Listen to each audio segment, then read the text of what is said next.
Mix by Kiran recording studio Hardi मो खैरा जमुई। तबे तुहरा छुब दे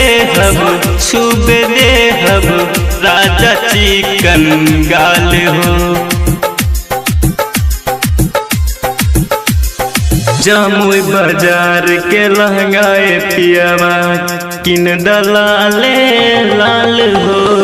जमुई बाजार के लहंगाए पियावा किन दलाले लाल हो। नया ब्रांड के साड़ी पियावा चाही हरे हाल हो।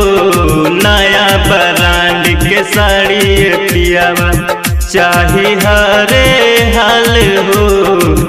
तबे तुहरा छुब दे हब राजा चिकन गाल हो। तबे तुहरा छुब दे हब राजा चिकन गाल हो।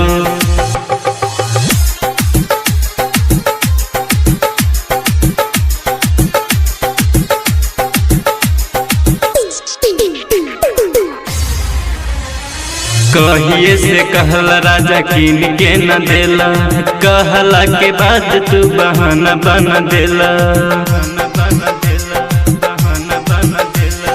कहिए से कहला राजा किन के न देला, कहला के बाद तू बहाना बना देला। गलता न तो हर दाल हो। जबले साड़ी नाही लैब छुबे न देब गाल हो। जबले साड़ी नाही लैब छुबे न देहब गाल हो।